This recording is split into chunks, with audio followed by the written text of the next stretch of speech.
Penelitian terkini menyebutkan alam semesta punya kemiripan dengan otak manusia, hanya saja ukurannya jauh lebih besar. Jaringan saraf di dalam otak terdiri dari sekitar 86 miliar neuron, sedangkan alam semesta yang sudah tersingkap punya sekitar 100 miliar galaksi. Struktur galaksi dan sel saraf juga serupa. Keduanya merupakan jaringan rumit yang menghubungkan serat panjang mirip benang. Di masing-masing sistem, seratnya cuma sekitar 30% dari massa total, sedangkan 70%-nya lagi berupa air di dalam otak atau energi gelap di alam semesta. Koneksi antar galaksi dan antar sel saraf ternyata juga sangat mirip. Proses di dalamnya mengikuti prinsip fisika yang sama. Meski begitu, sebagian peneliti mengklaim kemiripan antara otak dan alam semesta cuma terlihat dari luarnya saja. Otak kita menangkap berbagai detail kecil dan mengaitkannya, hingga akhirnya terbentuklah kesimpulan sebetulnya otak dan alam semesta ini tidak punya kesamaan layaknya otak adalah miniatur alam semesta. Selama miliaran tahun ke depan, alam semesta bisa saja terus mengembang sampai bintang tidak bisa terlihat lagi. Untuk mengubahnya menjadi lubang hitam, bumi perlu dimampatkan sampai seukuran kelereng. Sedangkan matahari perlu dipadatkan sampai diameternya 6 km. Galaksi ledakan bintang adalah galaksi yang sedang melahirkan sejumlah bintang dalam kecepatan tinggi. Fenomena ini biasanya terjadi setelah dua galaksi saling menyatu. Bumi cuma punya satu satelit alami, sedangkan Jupiter punya sedikitnya 79 satelit. Alam semesta tidak cuma menyuguhkan planet Katai, tapi juga galaksi Katai. Galaksi Katai kita punya 1000 hingga miliaran bintang. Nah, kalau galaksi Bima Sakti kita memiliki 250 sampai 400 miliar bintang. Sejauh 250 juta tahun cahaya dari bumi, terdapat lubang hitam supermasif yang mengeluarkan bunyi paling rendah di seluruh alam semesta. Kekuatannya 1 kuadriliun atau 10 pangkat 15 kali lebih rendah dari suara yang bisa kita tangkap. Planet Keltnane b berjarak 670 tahun cahaya dari bumi. Planet ini mirip dengan Jupiter yang sangat panas, ukurannya jumbo, suhunya ekstrim, dan masanya kurang lebih sama dengan Jupiter. Suhu Keltnane b di siang hari sangat tinggi, hingga bisa mengoyak molekul di dalamnya. Molekul cair yang melayang di angkasa akan membentuk bola. Hal yang sama juga terjadi di orbit rendah bumi. Galaksi Bima Sakti membentang sejauh 105.000 tahun cahaya. Semua planet di tata surya kita muat dimasukkan ke celah antara bumi dan bulan. Malahan sisa celahnya juga masih ada. Lubang hitam bisa melakukan spaghettifikasi saat objek melewati horizon peristiwa. Kemudian tarikan gravitasi lubang hitam akan meregangkan dan menekannya dari arah yang berlawanan.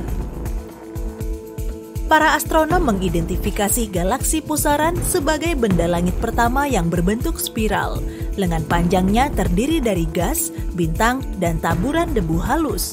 Di bumi, kita cuma bisa mengamati 5% dari seluruh alam semesta. Bintang yang terlalu dekat dengan lubang hitam bisa koyak dengan gaya gravitasinya.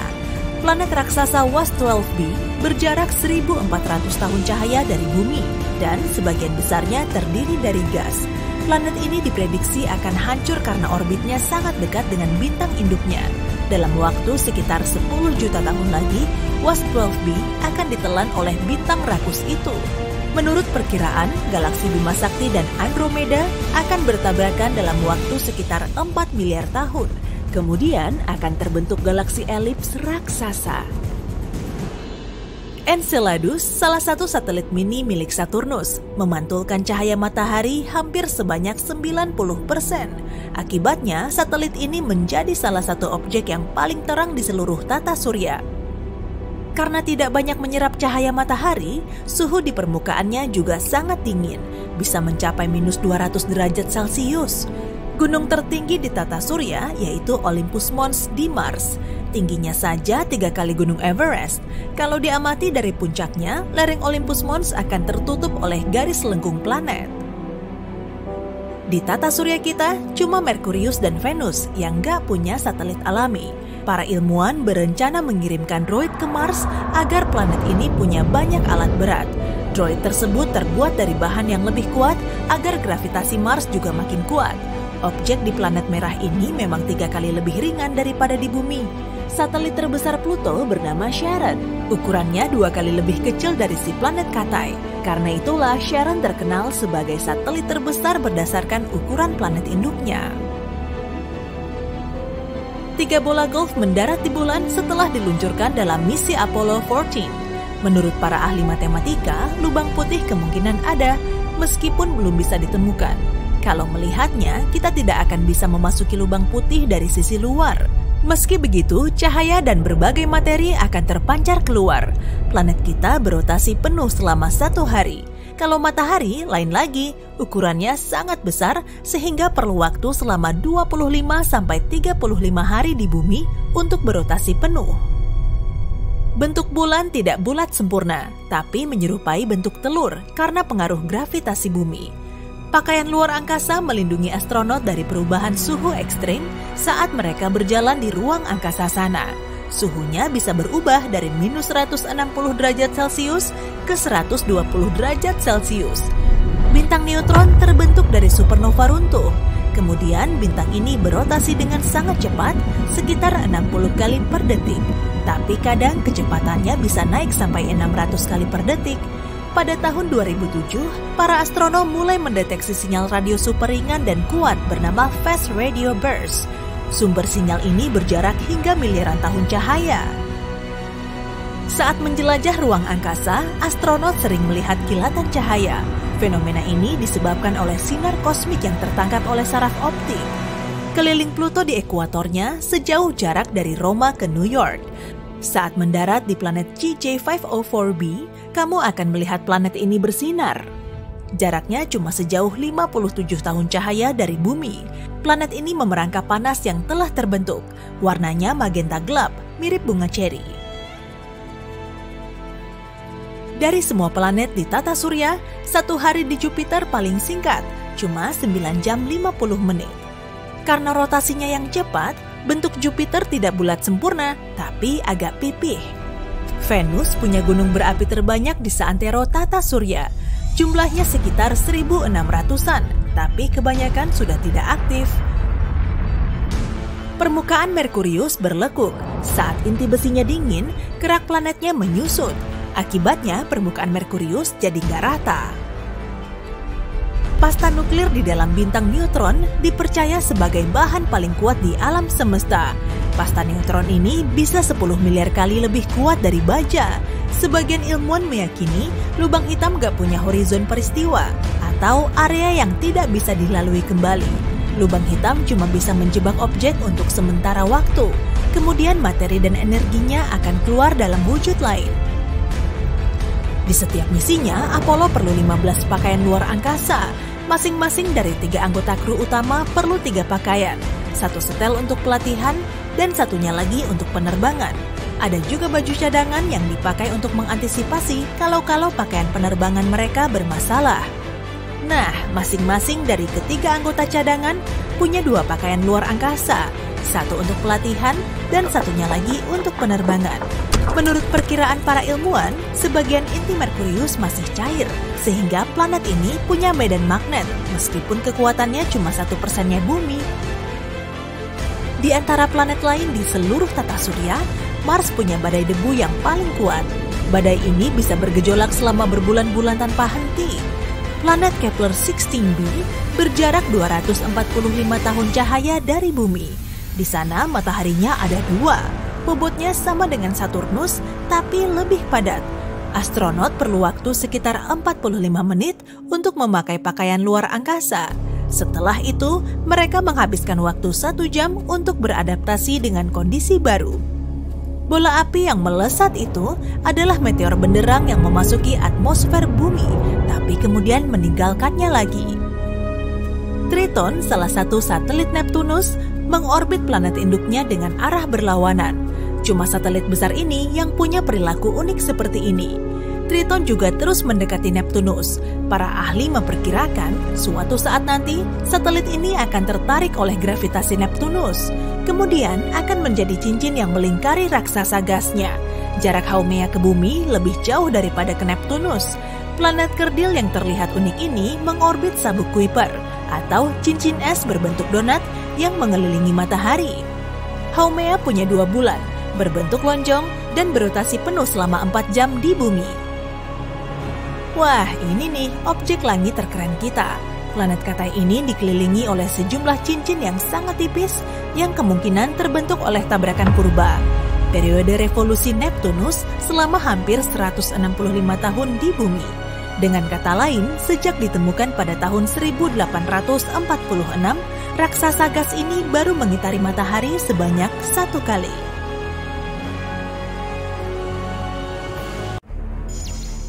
Bunyi aneh tidak biasa yang entah dari mana datangnya menyebar di seluruh galaksi kita, terus berulang-ulang dan ini belum pernah kita dengar. Para ilmuwan menemukannya pada tahun 2020 dan ini tidak menyerupai energi apapun yang pernah mereka pelajari.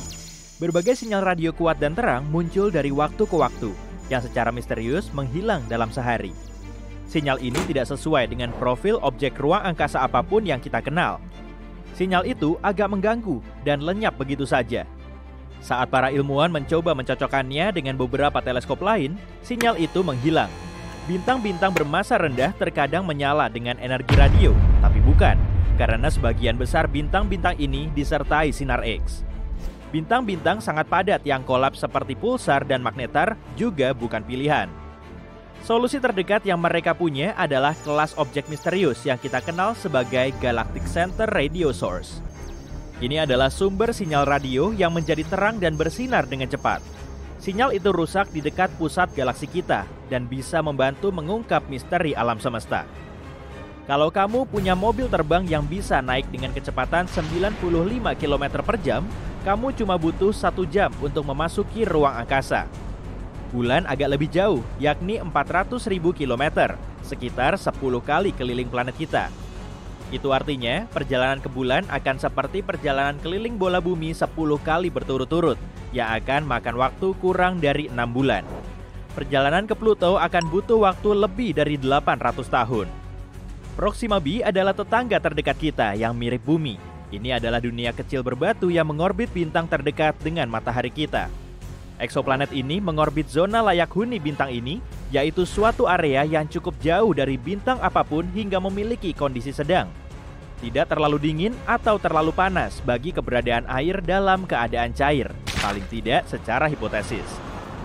Jika kamu mencoba pergi ke Proxima b dengan kecepatan roket bulan Apollo, yaitu 40.200 km per jam, kamu butuh waktu 112.000 tahun untuk sampai di sana. Mungkin kamu tidak akan bisa bernapas di sana. Tak ada yang tahu apakah Proxima b punya atmosfer. Manusia mengeksplorasi alam semesta sepanjang waktu, tapi kita cuma bisa melihat sekitar 5% materi di atas sana. Dan Albert Einstein adalah orang pertama yang menyadari ruang angkasa hampa sebetulnya tidak kosong. Sisanya yang tidak bisa dilihat sebenarnya terdiri dari materi tak kasat mata, yang dikenal sebagai materi gelap, sekitar 27%, dipadukan dengan sesuatu yang disebut energi gelap sebanyak 68%.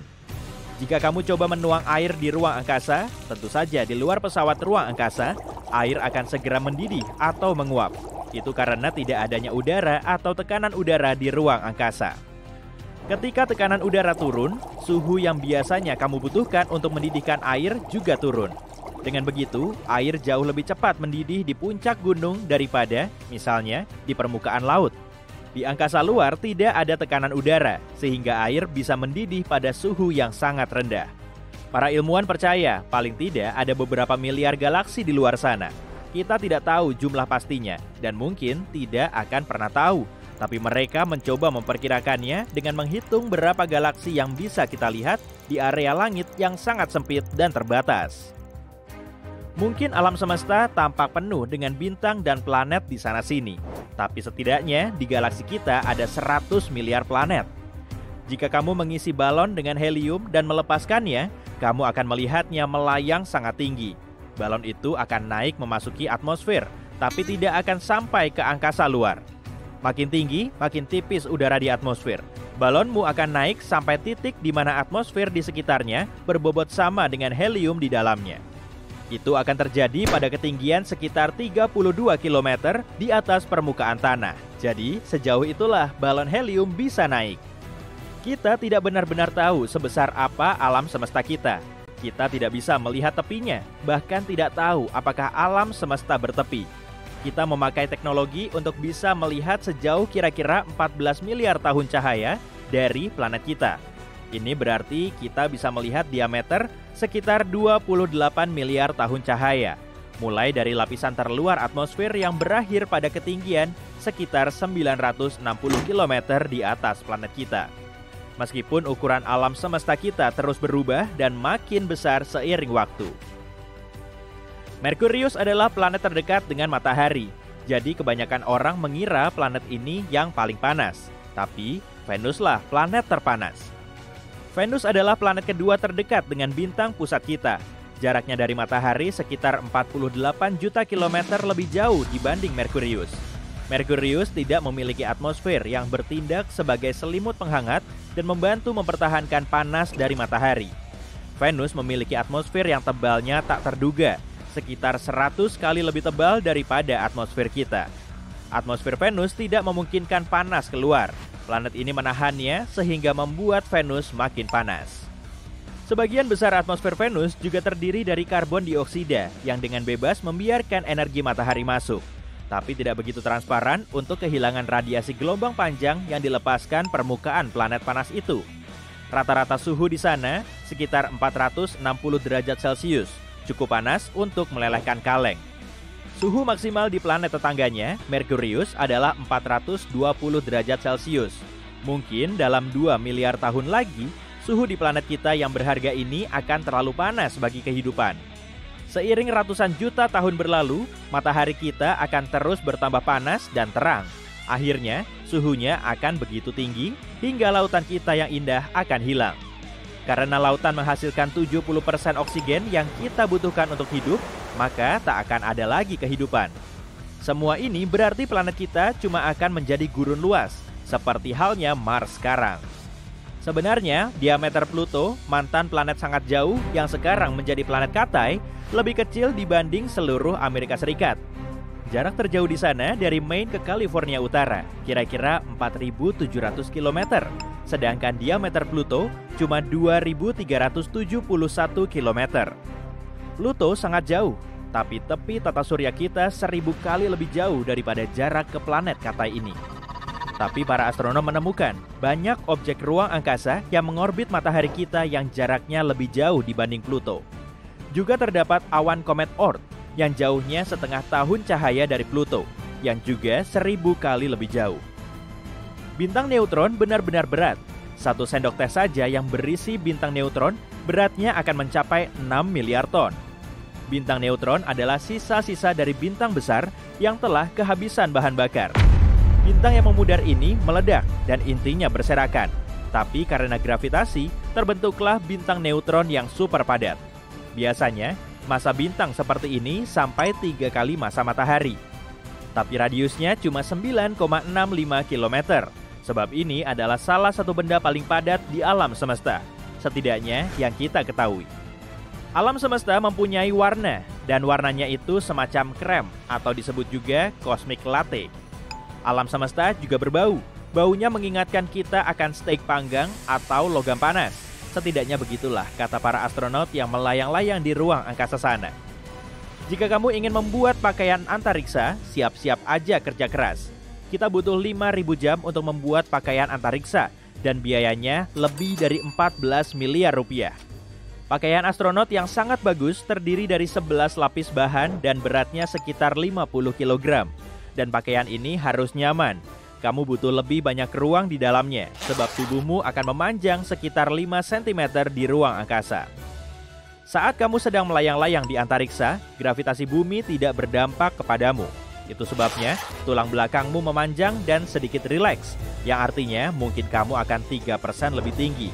Untuk 180 cm, tambahannya akan sekitar 5 cm. Tapi tenang, ini tidak permanen. Begitu turun ke bumi, kamu akan menyusut lagi ke ukuran biasa dalam beberapa bulan. Kalau kamu mau ngobrol sama teman, sebaiknya jangan di ruang angkasa ya, sebab di atas sana bunyi sama sekali tidak merambat. Di sana, jarak antar molekul begitu jauh, sehingga getaran bunyi tidak bisa menjangkaunya, yang secara otomatis berarti molekul itu tidak bisa bergetar. Film-film tidak akurat dalam hal ini. Tak seorang pun bisa mendengarmu berteriak di angkasa luar. Kita bisa dibilang hidup di dalam matahari. Matahari bukan saja bola cahaya panas besar yang lokasinya 150 juta kilometer dari kita. Atmosfer luarnya jauh lebih luas lagi. Atmosfer ini melebar jauh di luar permukaan yang bisa kita lihat. Orbit planet kita melewati atmosfernya yang sangat tipis. Buktinya adalah ketika semburan angin matahari menghasilkan aurora australis dan borealis. Itu berarti bisa dikatakan kita tinggal di dalam matahari. Bukan cuma kita, planet-planet lain juga, termasuk Neptunus yang jauh. Heliosfer, yaitu atmosfer terluar matahari, membentang sampai sekitar 16 miliar kilometer. Bima Sakti adalah salah satu misteri terbesar yang ada. Sulit memperhitungkan seberapa besar galaksi kita sebenarnya. Dan salah satu alasan utamanya adalah karena kita hidup di dalamnya. Anggap aja kamu berjalan-jalan mengitari mall. Kamu tahu mall itu besar, tapi kamu nggak bisa memastikannya sebelum melihatnya dari atas. Bima Sakti terdiri dari miliaran bintang yang kelihatan mirip serangkaian lampu dari kejauhan. Jadi, kamu cuma perlu mengukur jarak antara bintang-bintang ini dan tara, jawabannya pun ketemu. Tunggu dulu. Aku lupa soal awan debu yang menghalangi penglihatanmu. Sejumlah ilmuwan yang agak keras kepala mencoba membuat model proses terbentuknya dan evolusi galaksi kita menggunakan komputer. Ada semacam lingkaran di luar galaksi kita. Jadi, para ilmuwan ingin melihat apakah Bima Sakti punya batas ujung. Mereka menemukan bahwa Bima Sakti membentang selebar 100.000 tahun cahaya dari pusatnya. Kemungkinan artinya lebar seluruh galaksi kita sekitar 200.000 tahun cahaya. Masalah estimasi ini adalah lingkaran ini cenderung tidak punya batas ujung karena cahayanya memudar. Agak mirip waktu kamu nyalain senter dan mencoba melihat di mana ujung cahayanya berakhir. Pada tahun 2013, teleskop luar angkasa Hubble menangkap gambar sesuatu yang jaraknya 25 juta tahun cahaya. Ternyata itu adalah galaksi spiral yang kemudian dinamai ESO 3738 dengan setidaknya 7 galaksi lain di sekitarnya. Dan galaksi ini setipis pancake bercahaya lebih tepatnya.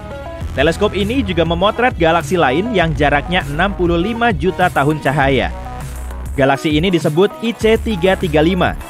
Pancake silau yang satu ini juga mengambang di luasnya luar angkasa. Gambar yang diambil teleskop ini nggak begitu akurat. Agak sulit menjelaskan apa yang sebenarnya kita lihat. Galaksi berbentuk pipi ini punya banyak awan debu yang dapat membentang hingga ratusan tahun cahaya.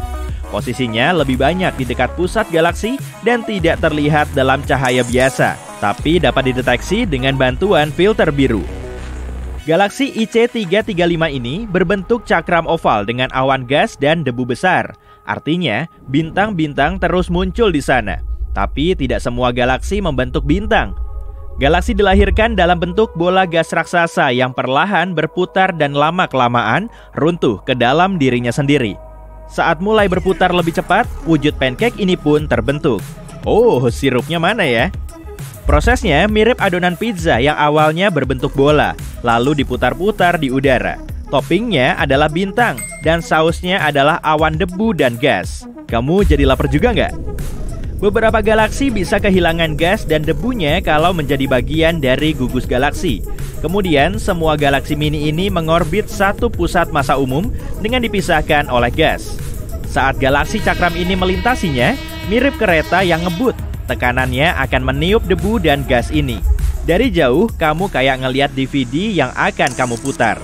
Tapi, kalau mendekat jutaan tahun cahaya agar pemandangannya lebih jelas, kamu akan melihat cakram redup yang dipenuhi banyak bintang. Kamu bahkan takkan tahu apakah kamu ada di dalamnya atau enggak. Kamu juga akan melihat gumpalan debu yang ditinggalkan oleh raksasa merah di tengah galaksi. Raksasa merah adalah bintang besar yang sangat cerah dengan suhu permukaan rendah. Tapi, gambar-gambar galaksi ini sebenarnya tidak menunjukkan warna aslinya. Kamera membentuk warna-warna ini agar kamu tidak perlu melihat gambar yang kabur atau kasar. Orang-orang sebenarnya tidak tahu warna asli galaksi di kejauhan. Galaksi kita punya banyak gas di dalamnya, kayak aku. Jadi, galaksi rumah kita tak akan mengering dalam waktu dekat. Bahkan, Bima Sakti masih menghasilkan bintang-bintang baru, sekitar 7 dalam setahun. Tapi beberapa galaksi meredup saat tidak bisa lagi membuat bintang. Kita menyebutnya strangulation, dan ini terjadi saat galaksi kehabisan gasnya. Artinya, tidak ada lagi materi baru yang bisa digunakan untuk membuat bintang. Bukan cuma gas dan debu yang bisa kamu temukan di galaksi. Sama seperti pesulap yang menarik kelinci, bunga, dan objek lainnya dari topi ajaib, galaksi juga punya kejutan lain. Misalnya planet, yaitu bola-bola materi yang berputar di porosnya sendiri dan mengitari objek lain. Tapi secara teknis, planet juga tidak bulat sempurna, tapi tidak rata juga seperti galaksi spiral. Semua karena gravitasi. Kekuatannya yang sangat kuat membuat planet menarik segalanya ke tengahnya, sehingga membentuk seperti bola. Dalam prosesnya, semua tepi dan apapun yang agak mencuat keluar lama-lama terkikis. Tapi makin kecil suatu objek luar angkasa, bentuknya makin tidak bulat. Komet misalnya, permukaannya tidak selalu halus. Bentuknya kecil, jadi ujung-ujungnya kasar dan runcing. Kalau melihat ukuran bumi, bisa dikatakan gravitasi di sini jauh lebih kuat dibandingkan dengan bulan atau objek luar angkasa berukuran kecil lainnya. Dan berkat rotasi konstannya, bumi punya tonjolan luar. Perang tarik tambang antara gravitasi yang menarik ke dalam dan putaran planet kita tidak memungkinkan bumi menjadi bulat sempurna. Di samping tidak berbentuk bola sempurna, planet kita juga miring. Desain unik ini menyebabkan perubahan musim di bumi. Kemiringan ini bisa terjadi karena jutaan tahun setelah terbentuk, bumi mungkin bertabrakan dengan protoplanet, objek luar angkasa besar yang tengah berkembang menjadi planet. Venus juga unik karena berputar melawan arah dibandingkan planet lainnya. Kalau kamu mampir ke Venus, planet terpanas di tata surya, kamu akan melihat matahari terbit dari barat dan terbenam di timur. Tapi, kamu harus datang tepat waktu untuk melihat fenomena ini. Sehari di Venus berlangsung selama lebih dari 240 hari di bumi. Selama ini, para ilmuwan meyakini bahwa tarikan matahari yang kuat terhadap Venus menyebabkan hari yang sangat panjang itu. Tapi teori baru mengklaim bahwa Venus pernah berputar seperti bumi dan planet lainnya. Tapi pada satu titik, sumbunya berputar 180 derajat. Bukan berarti Venus tiba-tiba berhenti berputar dan mulai bergerak mundur. Satu teori berpendapat bahwa komet atau objek besar lainnya pernah menabrak planet ini di masa lalu. Tabrakan ini mungkin menyebabkan arah rotasinya berubah, tapi banyak ilmuwan meragukan teori ini. Kalau kamu sering memandangi bulan, kamu mungkin memperhatikan bahwa wajah yang sama selalu menatapmu balik setiap malam. Faktanya, bulan memang berputar, tapi sangat lambat. Satelit alami planet kita ini butuh 27 hari bumi untuk berputar pada porosnya.